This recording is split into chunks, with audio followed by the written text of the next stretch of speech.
Dahil pasuko na nga itong mga pink lawan kung sino ba talaga yung kanilang ipapambato sa 2028 presidential elections na ilalaban kay Vice President Sara. Abay itong abogado at tagapagsalita ni Leni Robredo, abay nadulas. Abay kung sino daw ang mataas ang ratings sa mga pa-survey. Ayun daw ang dapat iboto. Papaano na yan? Si Vice President Sara ang laging mataas sa mga presidential survey. So ibig sabihin, ito na si VP Sara ang ini-endorso ng kampo ni Leni Robredo. Panoorin natin ang video na ito. Tingin ko simple lang. Kung sino yung pinakamataas ang showing sa survey, yun dapat. So parang sinasabi mo, hindi na pwede si Risa. Diba? Oo nga. Hindi, parang ganun na sinasabi mo, hindi mo na siya binibigyan ng chance. Hindi, yun yung punto eh. Siya yung mababa sa survey. Alam ko na style nito eh. Parang tayo yung host yung best. Alam ko na kung paano mag-cross-examination si attorney Ed. Huwag mong pasilitain yung Ay, witness. iba din. Iwasan ko to. See, ito, tingin ko lang naman, si Bam Aquino would also give a good fight. Kasi yung personality, Pwede din. tandaan mo, hindi siya masyadong abrasive from the very start. I remember during the 2025 campaign, he even posted a video of him and former President Duterte thanking him for his support of his measure, yung free tertiary college education. tama. Naalala mo yun? At meron din siya mga video pertaining to BBM. So hindi siya masyadong divisive eh. Siya yung tipo ng kandidato who could even say, to basically win the DDS votes, he could even say, pag ako po nanalo, hindi ko kaalyado si Pangulong Duterte, marami kami mga bagay na hindi pinagkakahindian. Pero pwede sa din, oo konsepto po ng kasarinlan ng Pilipinas, kaya ko pong hilingin ang pagbalik niya. Ngayon. And kapag sinabi niya yan, medyo paniniwalaan mo that he can actually do that. Kasi yun yung nabuo niya na yun yung nabuo niya na ika nga na peg sa taong bayan. Ang problema nga lang niya, sabi mo, siya may kasalanan kung bakit natalo si Lenny na 2020. Yun lang yun, di ba? Question lang po. I'll use this word pero hindi naman literal. Who do you think among the yellow candidates yung may killer instinct na lalaban pagkapangulo? Meron ba? Hindi ko alam kung yellow siya. Kung merong instinct talaga si Trillanes, kaya lang talo. Diba? Yun lang ang problema, hindi mananalo. Yan lang. Diba? Kaya sabi niya nga, di ba, hindi nga daw siya handa sa 2020. Oo, kasi alam niya. Diba? Hindi naman kami lalong handa sa kanya. ang magdala kay Trillanes, hindi siya nonchalant. No, but seriously, I think ang pwedeng lumaban sa tingin ko talaga, it should be between Lenny and Bam Aquino. Si Risa Ontiveros, as good as she is, or even as great as she is, hindi siya masyadong likable. She's not likable enough. Kasi I think, wala siya masyadong karisma. Ganun talaga eh. Hindi naman binibili yung karisma, di ba? Something you're born with. In fact, ikaw nga, nung tinanong kanina, diniscount mo na nga yung posibilidad. Sinabi ko na survey. Hindi ko nag-conclude. Ito, tanong natin. Diba? Sinabi niya kanina, ang iboboto ko yung mataas sa survey.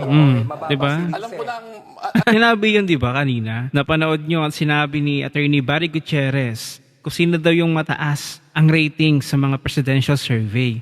Ayun daw ang kanyang iboboto. Sino ba yung laging mataas? Hindi ba si VP Sara? Gaya lamang ito, itong pre-election voter preference for the 2028 presidential elections. Nito lamang itong March 2026. So fresh na fresh pa ito from Okta Research. Mayroon si Vice President Sara ng 46%, Ang taas. 46% laban kay Leni Robredo na mayroong 35%. So lamang si VP Sara ng 11%, So ang next interesting dito, naaabangan natin ay kung ano yung magiging resulta after April. Since nangyari na nga yung mga interesting developments sa Committee on Justice sa kanilang impeachment clarificatory hearing di umano. Clarificatory nga ba? Tingin ninyo, ano yung magiging resulta nito pagkatapos ng month of April? Kayo ba, saan ba kayo maniniwala? Sa mga survey ba? Tulad ng Okta Research, Publicus Asia, WR Numero. Pero marami na ngayon na lumalabas na mga pa-survey sa kalye. Kumbaga tinawag nilang kalye survey. Yung mga vloggers, isa-isa nilang tinatanong ang mga netizens mula sa mga kakalsadahan, sino nga ba ang kanilang nais iboto sa 2028 presidential elections. At base sa mga nakikita kong mga vlogs nila, abay talagang nangunguna pa rin itong si Vice President Sara. Kahit anong gawin talagang number 1 pa rin siya kahit anong iba to sa kanyang paninira, iba to sa kanyang issue, iba tong putik. Walang nangyayari, walang impact para mabago ang isipan ng mga Pilipino, ng sambayan ng Pilipino. Talagang si Vice President Sara pa rin ang pinagkakatiwalaan ng mga Pilipino. Kumbaga, kay VP Sara.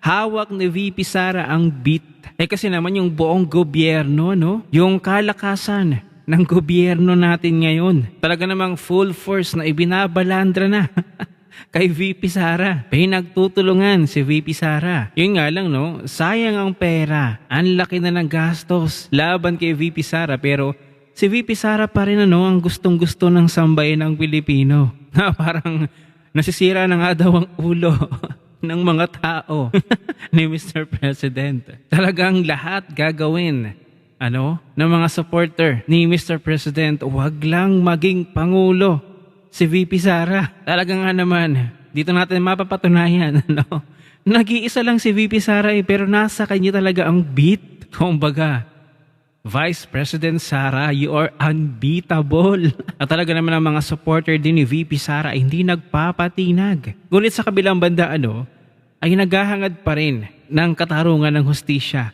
ang mga DDS. Dahil sa ginawa nila ng administrasyon na ito kay dating Pangulong Duterte, kay VP Sara, ang tanong, ano naman ang magiging reaksyon ng mga pinklawan na ito, ng mga loyalista na ito?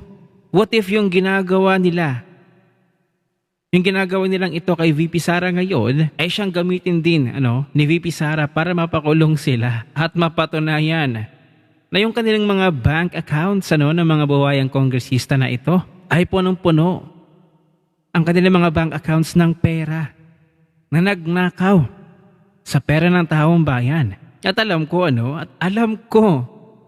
kayong mga taga-suporta ni Vice President Sara ay kating-kati na mag-2028 presidential elections na. Dahil sigurado kung ngayon nasa ilalim ng gulong si VP Sara, sa 2028 sigurado nasa itaas siya ng gulong at sigurado magsisitaguan na itong mga buwayang kongresista na ito kapag naging presidente na si VP Sara sa 2028.